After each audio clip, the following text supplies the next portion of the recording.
એ પોતે વકીલ છે એવું કહે છે હો। કારણ કે ઓલો ચૈતર વસાવા જેલમાં ગયો ને ત્યારે આઈ કાર્ડ લઈને પહોંચ્યા હતા। તમે બધા વિડીયો જોયા હશે કે હું વકીલ છું, મને કોર્ટમાં જવા નથી દેતા। તો ઈ વકીલ જ્યારે હળદરમાં ઘટના બની તે દિવસે સાંજે રાજકોટમાં જ હતા। બીજા દિવસે મારા એક ખેડૂતને છોડાવવા માટે કેમ હળદર ના ગયા?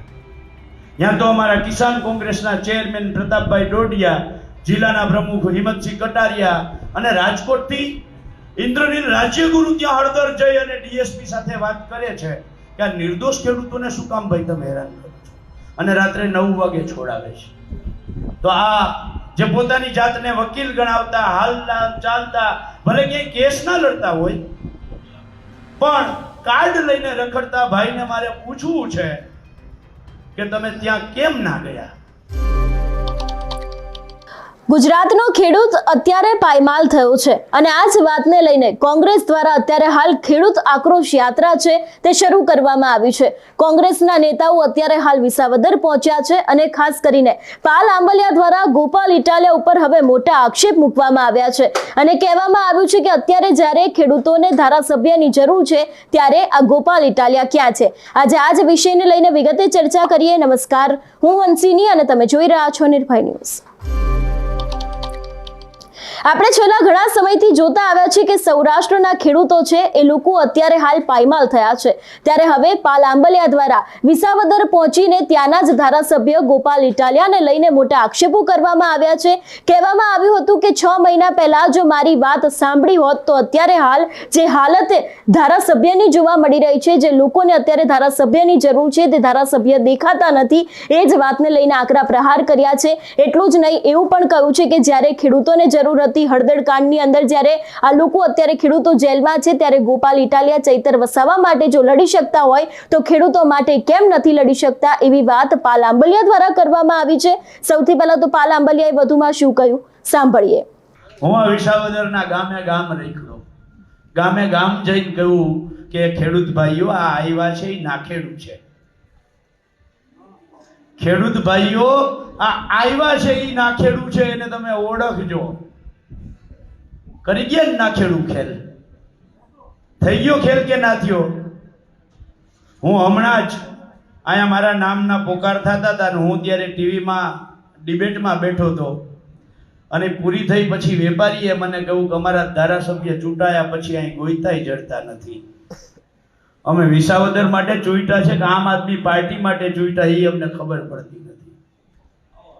હવે આ દુકાનવાળા ભાઈ આવું મને કહેતા હતા, સાચું ખોટું વિસાવદર જાણે અને ભગવાન જાણે, પણ આજે હું ફરીથી કહું છું કે આ નાખેડું છે એને ખેડૂતોએ ઓળખવાની તો જરૂર છે।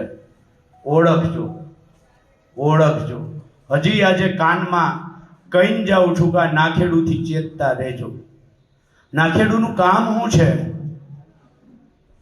નાખેડુનું કામ એ છે કે જ્યાં જ્યાં એવું લાગે કે ભાજપ ભયમાં છે ત્યારે ભાજપ સામેના મતદારોનું વિભાજન કરવા માટે એ ખેડૂતોના દીકરા થઈ જાય, ગરીબોના દીકરા થઈ જાય અને એને કાર્ડ વેચે અને નવા નવા વચનો આપે। મારે આજે પૂછવું છે વિસાવદરની એક ઘટનાને લઈને। એ નાખેડુ ભાઈએ પોતાની ફેસબુકમાં એક પોસ્ટ મૂકેલી છે ઓલા બેલા કાંડ બાબતે। આજેય છે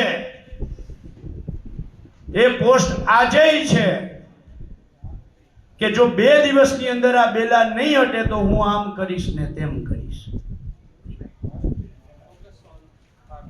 એ પોતે વકીલ છે એવું કહે છે હો।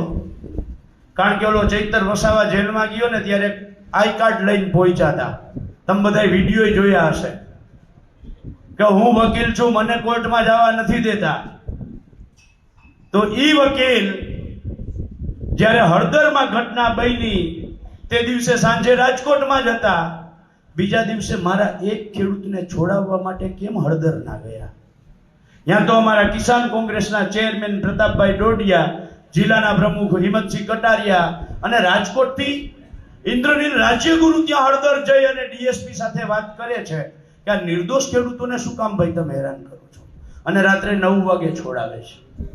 તો આ જે પોતાની જાતને વકીલ ગણાવતા, હાલતા ચાલતા, ભલે ક્યાંય કેસ ના લડતા હોય, પણ કાર્ડ લઈને રખડતા ભાઈને મારે પૂછવું છે કે તમે ત્યાં કેમ ના ગયા? આયા જે વાત છે બેલા કાંડની, એ બેલાય આજને ત્યાં ને ત્યાં છે અને 2 દિવસમાં નહીં હટે તો એની પોસ્ટે ત્યાં છે. તો કેમ ના હટાવ્યા? પણ મારે એમાં નથી પડવું.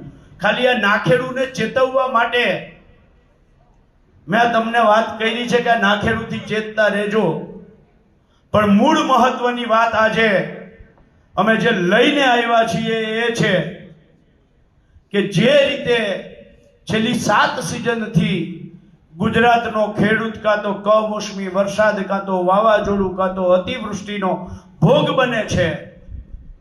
હું ગામે ગામ જ્યાંથી પસાર થાઉં ત્યાં પણ માઇક ઉપર બોલું છું કે કોઈ ધંધાવાળો, ઉદ્યોગવાળો જેના 7 ધંધાઓ ફેલ જાય તો એ ટકી ના શકે. પણ મારે ધન્યવાદ દેવા જોઈએ આ કઠણ કાળજાના મારા ખેડૂત ભાઈઓને કે 7 સિઝનોમાં નિષ્ફળતા મળવા છતાંય આજે અડીખમ ઊભા છે. જે રીતે વિસાવદરના ધારાસભ્ય ગોપાલ ઇટાલિયા ઉપર આક્ષેપો મૂકવામાં આવ્યા છે, એવું કહેવામાં આવ્યું છે કે ચૈતર વસાવા માટે જો આ નેતા લડતા હોય તો પછી ગુજરાતના ખેડૂત જે અત્યારે હાલ જેલમાં છે એ સમયે આ નેતા ક્યાં હતા? એટલું જ નહીં, વિસાવદરની ચૂંટણી હતી એ સમયને લઈને પણ તેમના દ્વારા વાત કરવામાં આવી ને કહેવામાં આવ્યું કે જો કદાચ 6 મહિના પહેલા ત્યાંના લોકોએ મારી વાત સાંભળી હોત તો અત્યારે હાલ જે ધારાસભ્યની તમને જરૂર છે એ ધારાસભ્ય ખોવાઈ ના ગયા હોત. જો કે અહીંયા ગોપાલ ઇટાલિયાને પણ કહેવાનું કે ગોપાલભાઈ, ફક્ત ને ફક્ત પત્ર લખવાથી કશું નથી થતું. તમારા વિસ્તારના ખેડૂતોને તમારી જરૂર છે ત્યારે તમે ક્યાં છો? એવા સવાલ પણ અત્યારે હાલ ઊભા થઈ રહ્યા છે. ને એટલું જ નહીં, પાલ આંબલિયા દ્વારા જે બેલાકાંડ સામે આવ્યો હતો એને લઈને પણ વાત કરવામાં આવી કે ગોપાલ ઇટાલિયા દ્વારા મોટી મોટી ફાકા ફોજદારી તો કરી દેવામાં આવી છે કે તમને જરૂર પડશે ત્યારે હું તમારી સાથે ઊભો રહીશ. જો બેલા હટાવવામાં નહીં આવે તો હવે આગામી દિવસમાં જોવા જેવી કરવામાં આવશે. અત્યારે હાલ ત્યાંની પરિસ્થિતિ શું છે તેના વિશે શું તમે જાણો છો કે કેમ, તે પણ એક મહત્વનો સવાલ છે. તમારું શું માનવું છે આ વિષયને લઈને અમને કમેન્ટ કરીને ચોક્કસ જણાવજો. તેની સાથે અમારી ચેનલ નિર્ભય ન્યૂઝને લાઇક, શેર અને સબસ્ક્રાઇબ કરવાનું ભૂલશો નહીં. નમસ્કાર.